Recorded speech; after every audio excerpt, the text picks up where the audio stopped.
Bienvenue à suivre cette édition du journal sur la chaîne qui met la femme au cœur de l'actualité. Donc voici les titres. Ouam Show, autrement dit, réveil, un spectacle pour réveiller les consciences face aux plaintes exquises à l'inaction à travers des voix féminines d'islam et de la danse. Un appel vibrant pour braver la peur et construire la paix. Depuis l'occupation de la province du Sud Kivu, l'éducation est confrontée à une série de défis sanitaires, sécuritaires et socio-économiques. Un tableau noir peint par certains enseignants à l'occasion de la Journée nationale de l'enseignement. C'est sous les chocs tristesse que les artistes, familles et opérateurs culturels se sont réunis dans une messe artistique pour rendre ces derniers hommages à l'artiste rappeur Byamungu Mushigo, connu sous le nom d'Americano. Les détails tout de suite dans cette édition du journal. Bonjour et bienvenue.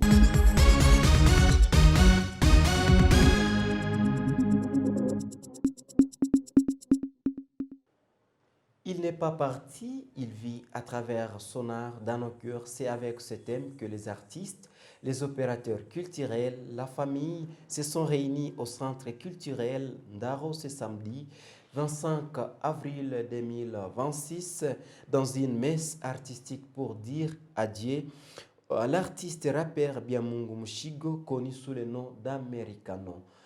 Le reportage avec vous, Iguette Namwezi. Dans les rues de Bukavu, la nouvelle s'est répandue comme une onde de choc. Consternation, tristesse, colère, nombreux sont ceux qui peinent à accepter cette disparition brutale. Pour beaucoup, Americano n'était pas seulement un aîné, mais une voix, un repère, un symbole de persévérance artistique. Au centre culturel d'Eliandaro, les visages sont graves, le larme est visible, famille, artistes et amoureux de la culture se sont réunis pour rendre un dernier hommage à celui qui fut bien plus qu'un artiste, un modèle, un accompagnateur, une présence marquante dans la vie culturelle de Bukavu. Tour à tour, les témoignages se succèdent. Collègues, proches et opérateurs culturels rappellent l'homme généreux, passionné, qui a marqué des générations.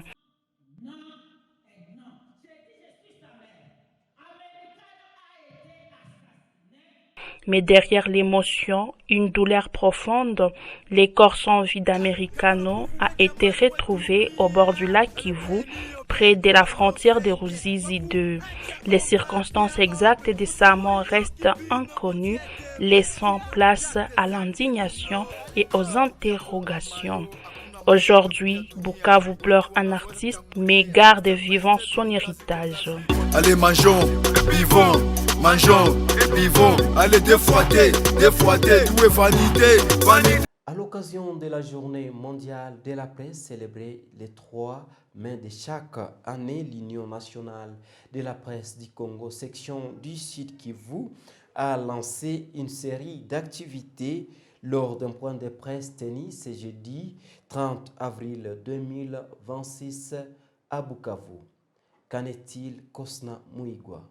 À travers leurs plumes, un micro, ils ont marqué toute une génération en calico portant les noms et les portraits des journalistes décédés en province du Sud Kivu a été exposé pour honorer leur mémoire et saluer leurs œuvres accomplies dans l'exercice de leur métier. Ces activités qui ont coïncidé avec la fête du travail ont débuté ce vendredi par une messe d'action de grâce en la cathédrale Notre-Dame de la Paix de Bukavu. Cette messe a été également célébré à mémoire du journaliste disparu de la province du Sud Kivu. Après la célébration eucharistique, les journalistes se sont réunis à l'auditorium de la femme à la botte pour une séance de témoignages consacrés aux figures de la presse qui ont marqué la province du Sud Kivu avant leur disparition. Ça n'est suivi ce samedi un spectacle de détraumatisation animé par les humoristes de Bukavu. Enfin, le dimanche 3 mai 2026, date officielle de la célébration de la Journée mondiale de la liberté de presse, des activités sportives ainsi que des actions citoyennes viendront clôturer les festivités organisées à Bukavu.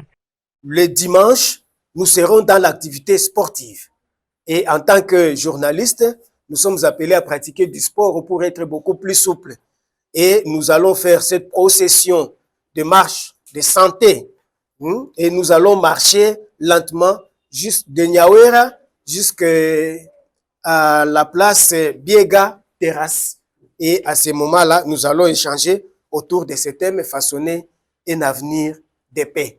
Cette année, la célébration mondiale de la liberté de presse sera célébrée sous le thème « Façonner un avenir de paix, journaliste pour la cohésion sociale et l'interculturalité ». La journée nationale de l'enseignement célébrée le 30 avril 2026 a été marquée à Bukavu par une méditation profonde sur l'avenir de l'éducation. À cette occasion, plusieurs enseignants ont partagé leur quotidien, révélant leurs difficultés auxquelles ils font face dans un contexte marqué par la crise sécuritaire. Les défis auxquels vous faites face en cette période?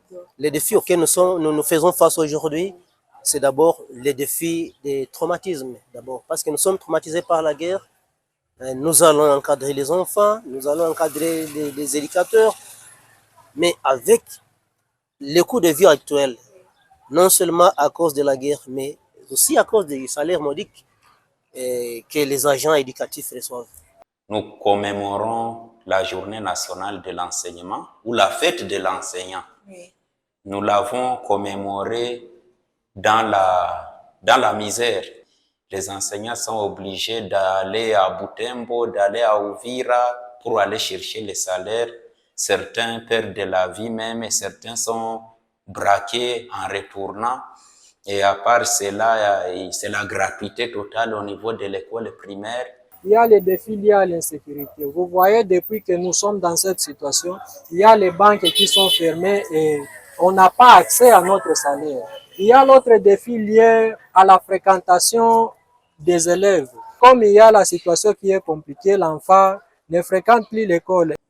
Les cadres de récupération et d'encadrement pour l'épanouissement intégral de jeunes a réuni plus de 15 membres des groupes de pression et organisations locales à Bukavu le 28 avril 2026 pour échanger sur les droits liés à la santé sexuelle et reproductive et sensibiliser les jeunes filles et garçons à prendre des décisions éclairées et responsables pour éviter les grossesses précoces et non désirées.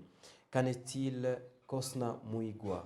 Le facilitateur Emmanuel Mikalaba a rappelé que ces grossesses sont souvent liées à des pratiques sexuelles non protégées, au manque d'éducation sexuelle, aux pressions sociales ou à un accès limité aux services de santé. Il a insisté sur les conséquences multiples pour la jeune mère, risque de complications médicales, hypertension, infection, fausse couche, accouchement prématuré, abandon scolaire, stigmatisation sociale et marginalisation pour l'enfant, naissance prématurée, faible poids, risque accru de malnutrition et de maladies. Le visée était qu'ils soient d'abord informés eux-mêmes par rapport à tous ces droits et pour que quand nous allons mener des activités dans la communauté, ils puissent accompagner nos activités de sensibilisation auprès d'autres membres de la communauté, que nous appelons toute la communauté à s'approprier ces projets et à faire passer beaucoup plus de messages à tous celui qui désire avoir une bonne information par rapport aux droits santé sexuelle et reproductive. Selon lui, ces situations sont aggravées par l'absence d'éducation sexuelle complète, les inégalités de genre et la violence sexuelle et l'exploitation. Il a rappelé que les droits sexuels et reproductifs font partie intégrante des droits humains fondamentaux. Il a cité plusieurs textes internationaux, notamment la Déclaration universelle des droits de l'homme, les protocoles de Maputo, les objectifs de développement durable et la Convention relative aux droits de l'enfant. Le projet est mis en œuvre par UPAS avec l'appui financier du Canada, prévoit d'étendre ses activités dans les écoles. Les groupes thématiques protection de la coalition Jeunesse, Paix et Sécurité du Sud Kivu a lancé ce lundi 27 avril 26, une campagne de sensibilisation sur les violences basées sur les genres en milieu scolaire. L'activité a été tenue à l'Institut technique de Bugabo à Bukavu. Prosper Moubambwe pour plus des explications. Conscient des abus que subissent les élèves et parfois ignorés ou tués par peur de dénoncer, les organisateurs ont voulu offrir un espace de dialogue et d'apprentissage. Karine Mounierinkana, avocate au barreau du site Kivu et défenseur des droits humains, explique les différentes formes de violence et invite les élèves à identifier celles auxquelles ils font face. Nous voulons appeler tous les élèves et tous acteurs, tous citoyens à devenir acteurs de lutte contre les VBG pour qu'ensemble nous puissions construire une société sans VBG, une société sans stéréotypes et une société égalitaire. Bénéficiaires de ces échanges, les élèves ont donné leurs impressions. Bon, le plus important, ce que j'ai retenu est qu'on ne doit pas rester calme en cas de violence pareille, parce que si on reste aussi comme ça, on risque d'aggraver la situation. Je dois savoir dire non. C'est pas chaque chose qu'on doit dire oui. Au-delà de la sensibilisation, l'initiative cherche à restaurer la confiance entre élèves et enseignants afin que ces derniers accompagnent les jeunes dans les processus de dénonciation à l'école comme à domicile. Signalons que cette campagne s'étendra sur 9 écoles, dont 3 dans chaque commune de la ville de Bukavu. Face aux violences et la peur, les artistes féminines de la ville de Bukavu refusent de se taire. C'est mercredi 29 avril 2026 au centre Motard. Ils ont transformé la douleur en énergie créatrice, la mémoire en mouvement et l'espoir en un appel vibrant à reconstruire ensemble une paix durable.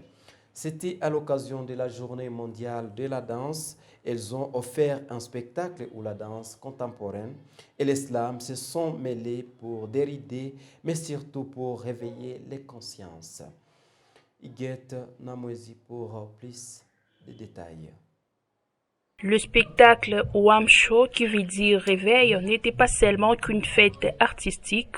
Il s'est voulu en hommage aux femmes qui, chaque jour, bravent les difficultés pour nourrir leur famille et en appel à sortir de la posture des plantes. Priska Kanga, danseuse de la compagnie Phonix, qui a présenté une performance de danse contemporaine empreinte de la force et de dignité. Comme le dit le nom en swahili, aussi c'est juste un appel à l'action.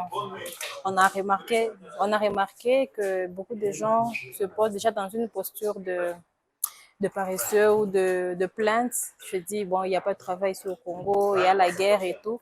Mais il y a de ces femmes-là qui vendent chaque jour.